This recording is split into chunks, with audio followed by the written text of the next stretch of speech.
Hi, this is Chase from the editing booth. Just wanted to introduce this video here. The day that we filmed the unboxing, I had two friends out, Leo and Skippy. We're doing a lot of unboxings. We were prototyping, how do we do 2-camera setup, all these cool things that everyone else already knows how to do. And we kind of messed up and didn't introduce any of the unboxings properly. So with this particular task, I just wanted to say thank you for watching, and let's see what Secret Lair goodness we're up to now. Because this is just what was on top. Wolverine, red and green. Hell yeah, Wolverine's Gruel. Have you seen his abilities? We'll get to him. It's my favorite out of the set. I'm talking to my little sister to put the shot of Wolverine where his shirt explodes in Deadpool Wolverine on Return of the Wild Speaker, where it shows Gary. He's he's doing the T-pose. I think that would have been awesome if they did a Deadpool one too. Yeah, that would be. I think so we got Storm, Lightning Bolt, Jesse's Will. I need more copies. So I mean, what is your guys' opinion on the whole?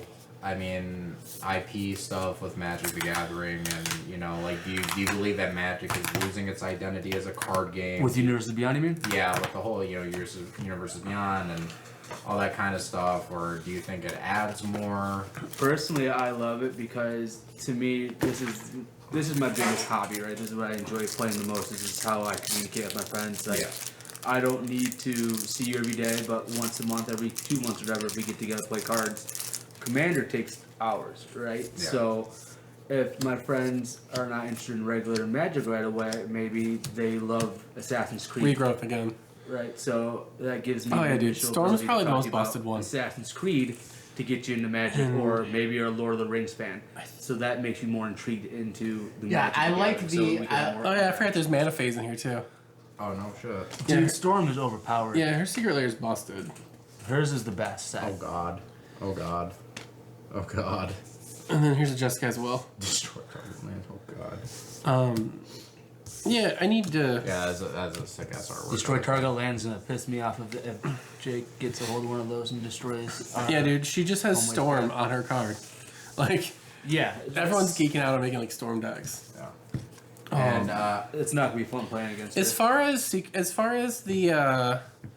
IP crossover, Magic is losing its identity. As someone who played it back in the day and someone's played it now, because I have a 20-year gap between when I played Magic and when I didn't. And it has lost its identity, but it lost it outside of the IP. How so? Because Magic in 2002 was a very different animal than Magic in 2020. Oh, yeah. And that's, true. The Walking Dead Secret Lair was count in 2019. So it was very, but you get Kaladesh with all the energy counters, the inventions, it's teetering, them using artificers. I gotta reset the camera. I'm still talking, so you might as well leave it. With the artificers was their way of not doing technology in a normal way. It was high mythic, but you have Thran, the original culture on Dominaria is a high tech culture. It's a little weird looking compared to us. Things are round, but the Phyrexians, they weren't Phyrexia. Old Phyrexia was a plane. He got to a plane without being a plane. Yawgmoth was not a planeswalker.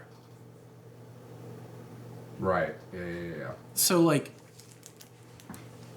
technology was already there. You look at you get to Innistrad, which is 1650s. You're creeping a little more modern.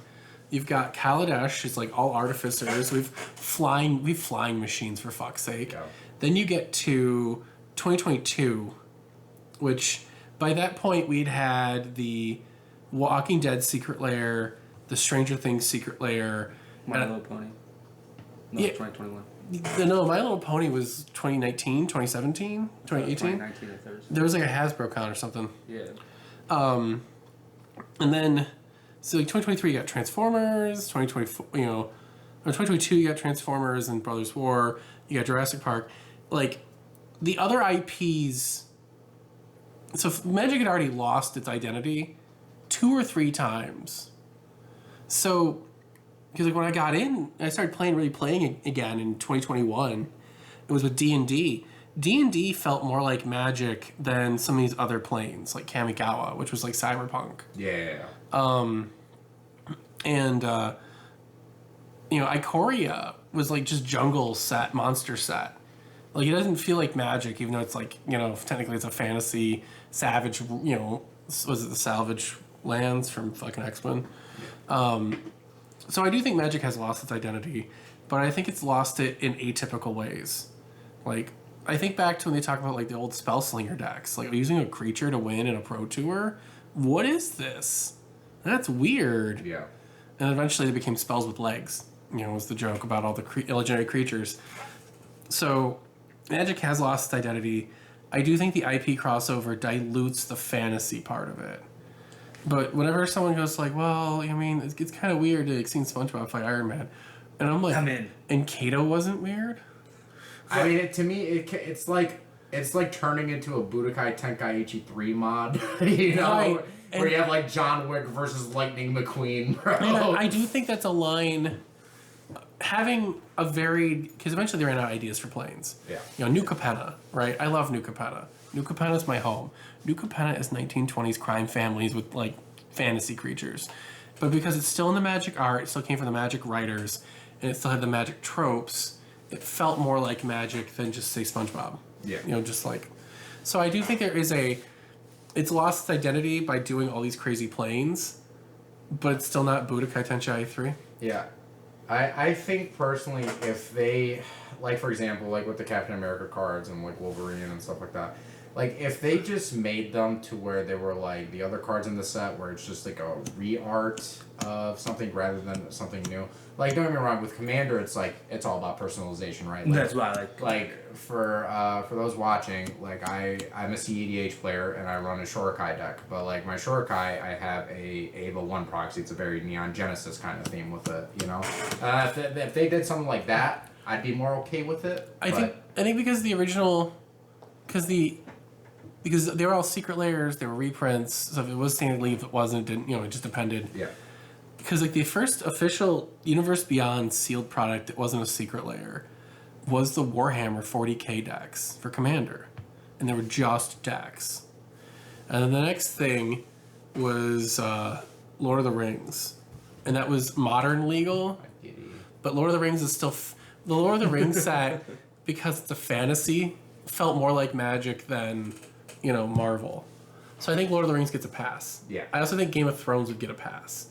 Like Wilds of Eldraine, I'm pretty sure they wanted Game of Thrones for the bonus sheet originally, because the story is like the plot of Wilds is the two siblings are now fighting. Yeah. They've been desparked and they're now fighting over the plane because their parents are dead. Yeah.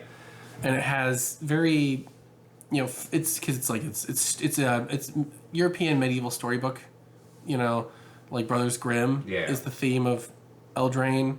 But if you look at the art, like that Rowan card is very much channeling Game of Thrones. So I think Game of Thrones would get a pass. I think certain IPs like that would blend in, but not Marvel. Like, I don't know, man. I just feel like as far from a writing standpoint too, like stuff like I don't think we're gonna get another like Mishra, like the Brothers War, like that as far as lore wise, I mean? Like I feel like no. See, I'm new though. I didn't start playing Magic until Doctor Who came out. Yeah, you've been playing I for like a knew, year or like two. I played as a little kid when my mom and dad played. Like I watched them when I was a little kid and I was at the park with my sisters. And then I got curious and played with them for a little bit. But that was just like standard before any of this was a thing. So I didn't join in until Doctor Who was a thing. That was my first set of decks I bought. Other than that, I bought a couple like a box just to learn how to build something for playing with Jace. And then that's when it just skyrocketed and now. Yeah, that's you got the crap like. And I think you can bring in my new cards. players for sure, but for a lot of because I got into the game when Jace the Mind Sculptor was like a huge menace, so The dark days. yeah, but again, what do you want me to do? I, even from then, man, it's kind of just hasn't felt like the same game. That's why I try to use mainly Magic or like just Wizard orientated or made cards. Fair enough. I like to do. I Your embrace team it all. Planeswalkers ruined everything. I like to embrace it all. Yeah. Have a good time. All right. I like to ruin my friend's day by turning all their characters into elks. I want those Wolverine ones. We're on the subject. Moving on. Storm. This one's the one. Most expensive in non-foil, $45. $82 for the non-foil layer and singles. If you were to like buy all the things like your regrowth, whatever, it's $2. But it's this $22 Jessica's Will, and again, Storm Shoe's $45. I've seen as high as $70 for the foil one. The prices do seem to be stabilizing, but it was kind of touch and go there. So I'm like for the foil layer, I know we're looking at like north of like $120. So, you know, keep in mind when you're buying your singles, do you really need all of them or not? You know, that whole idea. But she's the most powerful of the commanders. She's the most unique. The joke is she's just a storm. You know, the dun-dunts. We'll see how this card fares if she does get reprinted in a future set. There's one more unannounced Universes Beyond set this next year, 2025. I'm pretty sure it's just going to be just the Avengers set. Maybe an X-Men set, you know. So, we'll see how that shakes out. Because they're doing a Spider-Man one first. But, yep. I would keep an eye on the prices. She's just so expensive. It's kind of hard for me to justify even recommending it or whatever. Just being to be neutral. But overall, you know, there's some good cards in here. It's fun. It's flavor. And with that, I thank you for watching.